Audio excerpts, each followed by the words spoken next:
everybody. Jason McIntyre is in the library with the wrench and Colonel Mustard. Clue was my favorite game growing up. Hopefully this is everyone's favorite game. Giving the early lines for On Talk the Line, Colin Cowherd, Jason McIntyre, and I'm Charissa Thompson. Colin, I mentioned it on the show yesterday. You said this was going to be your best Blazing Five. You came up big, 4-1. Nice job, buddy. And I didn't put it in my Blazing Five, but I loved New England +7 against Baltimore. I kept saying that in the show all week. I didn't put it in. Weather was a mess, but you could kind of sense when the weather's terrible, because New England has no offense. So when the other team can't do much and it's lousy weather, it plays right into what they do, which is run the ball, play good defense. I think they're 4-1 this year when they've run it 35 times or more. That's that in a bad weather going forward. It's built for them. Well, I'll tell you what's bad. My bank account balance, because I went all in on the Ravens. I was chasing at the end of the day because I had lost on a bunch of things. And so anyways, I'll look for some redemption this week with your guys' insights. Jace, it wasn't your best week. I am just going to point out it's 1-3-1, but hey, you can't win every week. So taking a look at the early week 11 lines, just quickly, Jace, what stands out here? Again, we'll get into all the specifics, but what jumps out at you? Yeah, that Indianapolis game, all of a sudden they're favored over the Packers. Very interesting. I know Colin's a huge Colts guy. I think that's a game that I'm very interested in. Can't wait to talk about that one for sure. Colin, what jumps out to you? Miami -3 at Denver. I guess the line would be -5. Denver is, if you take out fourth quarters, Drew Lock's a disaster. He's a turnover machine. And Miami's a real team. They have a significant special teams edge over Denver. The defense is better. I think they have a coaching edge, and their quarterback doesn't make mistakes. That feels like a rare Vegas mix. Well, a few things. Drew Lock won't have an opportunity to make mistakes because he's supposedly going to be out with a rib injury. Then Miami's going to win this in a blowout. So Brett Rippon is next man up there for them. We're not going to get into the Saints game, but it's just worth noting Drew Brees is also already on the IR he's banged up in the ribs and also being told a punctured lung. So the IR, he's at least going to miss 3 games. So just a note moving forward as we get into these games in the upcoming weeks. All right, Colin, you mentioned it. You love Tua. And your boom bet hit. I'm not sure if you even knew this, but let's just tell the people at home how great you were in week 10. $20 bet paid $70. Tua did his part for you, throwing for 2 touchdowns and that Miami victory. So everyone, I guess the moral of the story is listen to Colin this week and every week. Yeah. All right, let's get into it. Quickly, just remind everyone you have a chance to win $1 million of Terry's money. Download the free Fox Super 6 app. We got to get someone to win this $1 million, folks. I mean, we've given away a lot of money, but that grand prize is still out there. Download the app, free to play. Predict the 6 outcomes of the games and the margin of victory by Sunday at 1 p.m. Eastern. All right, let's see if we can predict some margins of victory. We will start here with Arizona at Seattle. Oh, boy. Seattle looks terrible yesterday against the Rams. Poor Russell Wilson couldn't do anything. Still a 3.5-point favorite. Surprising considering Arizona's end to their game. And it's point total of 58.5. Colin, who do you like and why? Well, I think Seattle will play with incredible urgency, and I'd like to Seattle to win the game, but I would take the points. Now, Arizona really, was outplayed by Buffalo and essentially outside of that last play lost the game. But I think these two teams tend to play fairly close. I would take the points. I think it's a field goal game. And I think, it was hard for me to see Seattle losing that game. I'm very interested in the weather. Does it take out a vertical dimension if it's raining sideways in Seattle? But I just think Arizona's ability to, even if they're outplayed, to score quickly, backdoor cover, I'd probably take the Cardinals and the points. I'm with you, Colin. 3.5 just screams Cardinals here. Remember, this is a team that was down 10 in the fourth quarter to Russell Wilson last time, came back and won. And they were down 23-9 against the Bills and came back. Kyler Murray, just one of these guys, man. He is electrifying. I think right now, after Patrick Mahomes, he's the most exciting player in the NFL. You're never out of a game with him. I do want to note, though, this Seattle defense, Colin, is an absolute joke. And Jamal Adams, who was with my Jets, was traded. I put out this clip on social media where he just doesn't want to make tackles at the line of scrimmage. It was like a business decision. He elected just not to put his shoulder down. I know he had 2 sacks and a couple tackles for loss, but he just doesn't want it. He's just getting abused in coverage.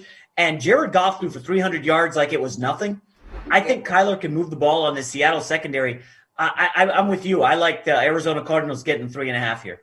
Yeah, that secondary's been banged up all year. Shaquille Griffin. You also have Quentin Dunbar still questionable in that game, so it could be an easy day for Kyler Murray. All right, moving on. We got the Eagles and the Browns.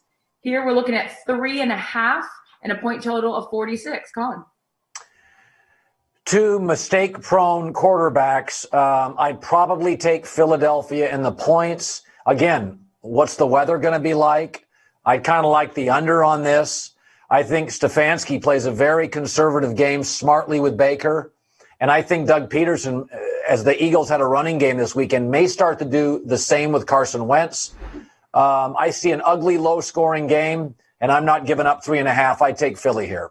Yeah, I'm with you, Colin. The first thing you want to check, folks, is the weather here. The last two Cleveland games have been huge weather games. And I think the total points were like 22 and then 17 this past week. Now, Colin, I joked on the Herd Friday that Carson Wentz right now is about as reliable as the news in my Facebook feed. And if you watch that game, he was 0 for 9 on third down against the Giants. Like, how does that happen?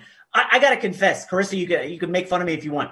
I do not understand the NFC East this season. I'm just whiffing left and right. Eagles, Giants, Washington. I don't understand these teams. No, I don't understand them either, but Colin got me in on the Giants, and I'm all Giants all the time now. They're going to come out and win that NFC East. Their defense is excellent. Daniel Jones is playing well. Go ahead, Colin. Okay, so my takeaway is New York's better than the public thinks. Okay. Mm-hmm. So the Eagles are getting more points. They lost to a good team. Giants right now are a good football team, best bad team in the league. In fact, I think they're going to start winning these one-possession games, one-score games. So we're selling our Eagle stock when they actually lost to a team that's going to win a division and may reel off 4 of their next 5 games as wins.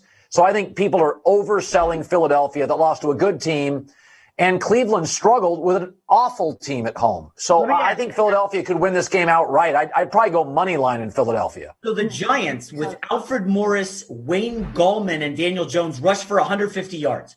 The Browns, with Kareem Hunt and Chubb, go over 100 on the Texans. Why won't the Browns just run the ball all over the Eagles like the Giants did? And that's, it's tough. I want to stay away from this game. I'm not putting my hard-earned dollars on this game. I'll just let Colin pick this one. I'm going to give you my resident Sally from San Diego weather report here. You guys asked about it. 59 and raining on Sunday with 14-mile-an-hour winds.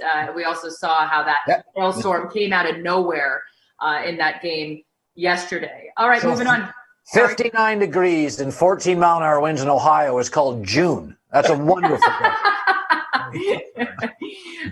Titans and Ravens is our next game, guys. We're looking at -6 and a point total of 47. I'm surprised by this. I think people still think this is the Baltimore from last year. I am so over them. I am so over betting money on Lamar Jackson, and the point total in this one's 47. Colin, who do you like and why? I love Tennessee here. This is one of my favorite picks of the week.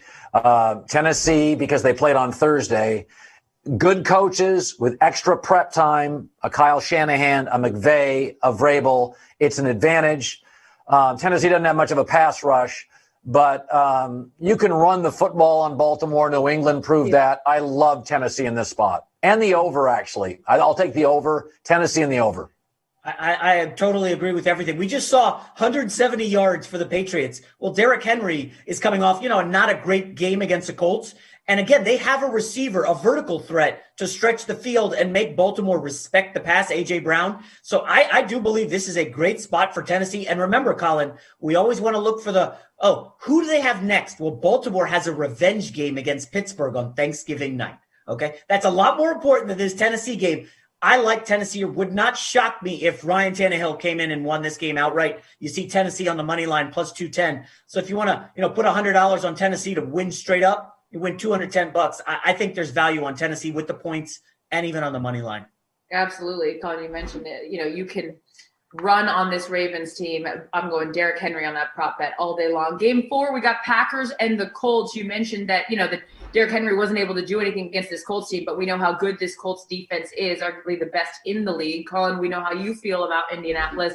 2.5 in this one and over point total 52. Who do you like and why?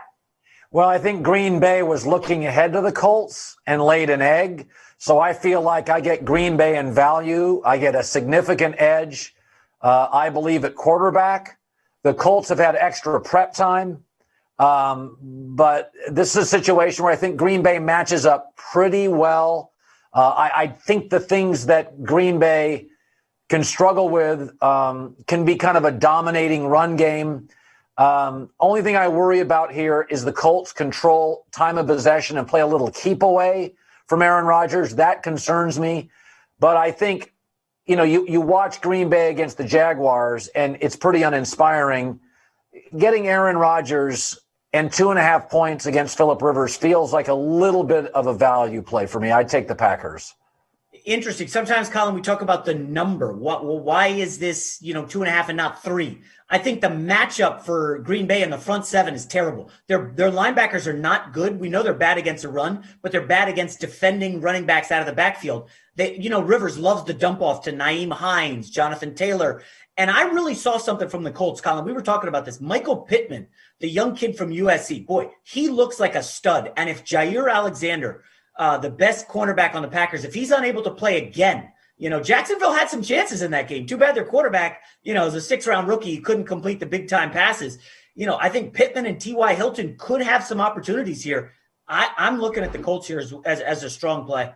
Me too, because, Colin, we talk about this on the show on Sunday. When Aaron Rodgers gets banged up, he just gives up. And the second they get hit in the mouth, we saw it with the Bucs defense, they just fell flat and couldn't respond. So this Colts defense, to me, feels like it's too much for Aaron Rodgers.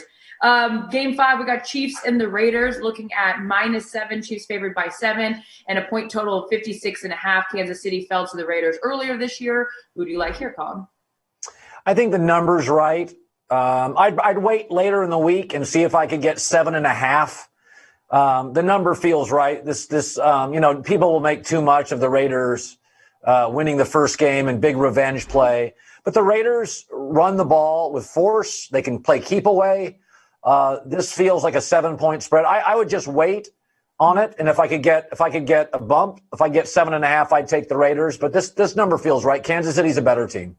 Yeah, look at that point total. 56.5 is huge. So Andy Reid off a bye is 18-3 in his career. Like, there's nobody better with extra time to prepare. And I just want to remind you guys, I know the Raiders beat the Chiefs in the earlier meeting, but KC led that game 21-10, middle of the second quarter. They're rolling, and they kind of just took their foot off the gas, and all of a sudden they're trailing. And listen, this Raiders team, I think, is a little overvalued. Colin, I know you watched that Broncos game, okay? They're up 10-6 late in the first half. Denver's at the 5-yard line. Drew Lock scores, but it's called back for holding. Next play, he throws an interception. So instead of being up at the half, they're still trailing by 4. And then, your guy Drew Lock just implodes, vomits all over himself. I think he had 4 interceptions, a fumble, and they blew that game. This is not a great Raiders team. They have a good record. But I think this is the Chiefs here. I know it's a big number, and the divisional underdogs have played well this year. I like KC to bounce back here strong. Perfect. Moving on, Rams, Bucks. Rams, a nice win over Seattle, controlled that game. And the Buccaneers also coming off of a big win there. 3.5 is the point spread with a total of 48.5, Colin. Boy, if this was 3, I would love Tampa. So I like Tampa here by a lot. And I bet the Rams 7 times this year. I'm 6-1. Ooh. So my theory on the Rams is that if Goff is comfortable, they win. But his left tackle, Andrew Whitworth, is out. Mm-hmm. And Tampa can be pretty forceful when they bring people. So Goff's going to have some discomfort in this game. They play very fast. My gut feeling is Tampa wins here. Do you risk it? Do you wait and hopefully it comes down to 3, or does it go the other way? People tend to bet on Brady after big wins. It goes up to 4 and the number gets worse. I like Tampa in this spot. I would love Tampa if it came down to -3. Yeah, as a good analysis. I don't think it's coming down to 3 because this Whitworth injury, Colin, is massive. One of the best left tackles in the league. And what does Tampa do better than anybody? Top 5 in pressure rate, top 5 in blitz percentage. They come after you. And Jared Goff has had some issues against the blitz. Go look at the Miami tape. You can look that up on YouTube. Brian Flores, the 0 blitz almost every down, and Goff just totally crumbled. I felt bad for the kid. However, I will say this. Jalen Ramsey is playing at an absurd level. Colin, DK Metcalf was without a target for 2 quarters on Sunday because Russell Wilson wasn't even looking at him. Yeah. He wasn't even looking his direction. Are you saying he's jelly? I think, well, I'll tell you what, he wasn't lit because he wasn't getting balls. He wasn't even getting looks. All the buzzwords. I don't know who Ramsey goes, though. Do you put him on Antonio Brown, who Brady really likes, or Mike Evans? No, I'd put him on Mike Evans, no? I'd put him on Mike Evans. Yeah. Mike Evans, okay. And now, and the final word, without Whitworth, okay, in the second half, the final 3 drives of the game, the Rams had 16 plays for 21 yards. I know they were nursing a lead, but they could not move the ball on the Seattle defense without Whitworth. He is instrumental to that attack. Be careful on the Rams here. That's a good stat. I like that. That's good. I just liked when you said you can look it up on YouTube. You said, okay, YouTube. Speaking of looking it up on YouTube, Miami, the aforementioned conversation here, -3 with 46. I mentioned at the beginning of the show here, Drew Lock is out with an injury. So who do you like here, Colin, and why? Love Miami, even if it was Drew Lock. It's my bet of the week. Miami -3, I would take against Denver. They may take this off the board with a backup quarterback. So I think Miami's defense is exceptional. I think this is not a terribly high scoring game. I think Vic Fangio mostly has good defenses, but this feels like a 10-point Miami win to me. With Rippon, it could get out of control. And you know what? The thing about Tua, it's very much Alabama. Alabama asked him to come in, throw 25 times, complete 17. It's very similar. His NFL ask is the same as his college ask. He's a defensive head coach with good defense and special teams. They can run the football. They did this week. And I think Tua feels very comfortable because remember, Saban and Brian Flores are both Belichick disciples. A lot of the same language, a lot of the same teachings. I think Tua feels very comfortable. I like Miami here. Yeah. Listen, Miami, 5 straight wins, 5 straight covers. I've given them out 4 weeks in a row. But I just a quick word of caution here. Colin, I don't know about Tua in the cold weather and altitude, okay? He went on the road and was fine in Arizona, but this is a warm weather guy, played in the deep south. I don't know if he's ever played in 30-degree weather. How's he going to handle that? A little bit of an unknown. They do get 2 defensive starters back from the COVID list, which is big. And this Miami team in the first quarter, 80-31 outscoring opponents. Flores, as you said, he is one of these sneaky coaches for Coach of the Year. I love everything I've seen from him. They have like a different defensive game plan every week. And Herbert was definitely rattled. The first time we've seen this year where Herbert kind of looked shook. He didn't want to throw deep. The second he throws deep, it's intercepted by Howard. Flores is magnificent. I'm with you here on Miami, although I think you would better get it early today because I don't think this stays at 3. Again, Sally from San Diego with her weather report over here. We're looking at 40 and sunny in Denver on Sunday. Snow showers on Saturday. I don't know. Do what you want with that. The ball travels very well in high altitude. That ball will just glisten. My first on-air job was with the Colorado Rockies. It is a hitter's park, Is that your first job? That was my first on-air job. I was the Colorado Rockies reporter. Fun fact, that's when they ended up going to the World Series. They had to win 21 of 22 games after the All-Star break. They did. Matt Holliday, wild card game, slid into home. He definitely wasn't safe, but they said he was.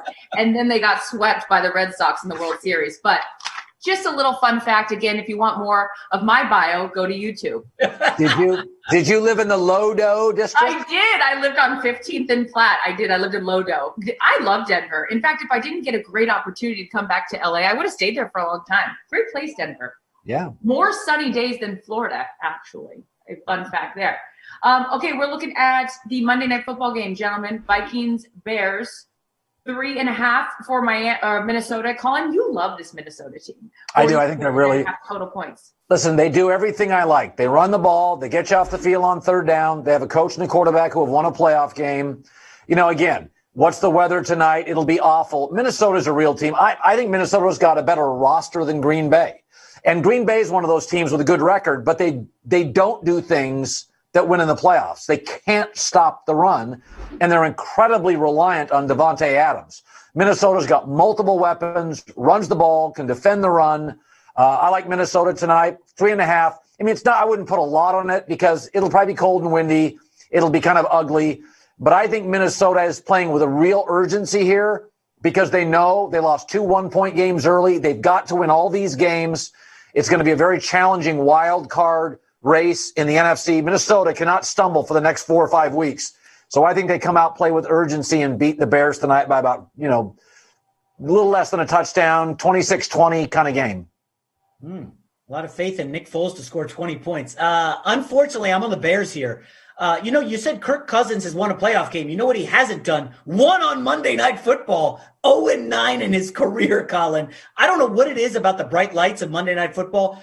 I mean, he just never delivers. By the way, Dalvin Cook in the last 3 games against the Bears defense has rushed for a total of 86 yards. For whatever reason, Chicago's defense solves Dalvin Cook. And remember, Minnesota was a playoff team last year, so it's not like they're facing a bad offense.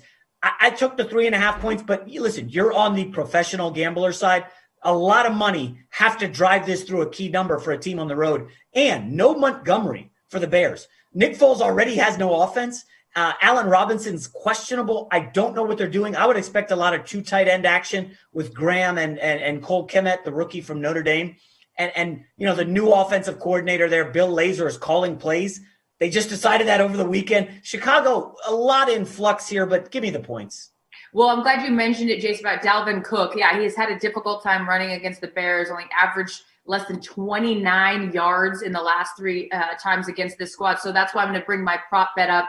Again, I bring these up every week for those of you that are new to the wagering space. These are always fun to get involved. If you're just not sure what side you want to go on for teams, just pick a player. In this particular case, I'm going Dalvin Cook under 92.5 rushing yards in this Monday night game. All right, Colin, as we do every week, we got a fan question. This one comes to you from Chase R. He says, Colin, do you ever ride the hot hand in your Blazing 5 and pick the same team if they've covered recently, or do you have to look at each week on its own no matter what? I look at the numbers. I'm not betting teams. I'm betting numbers. There is usually a team or two that I have a good feel for. I have a good feel for the Rams this year. So I'll bet Ram games because I have a real sense of and everybody gets into these where you have a team that you just have a feel for. But generally I just look at the numbers, and if like the Tennessee game, I'm not giving Tennessee 6 points with extra prep against the Baltimore team you can run on with Derrick Henry. That just feels like an obvious number. So mostly it's math, which I was terrible with. It's the only place in my life where I'm okay with math is this.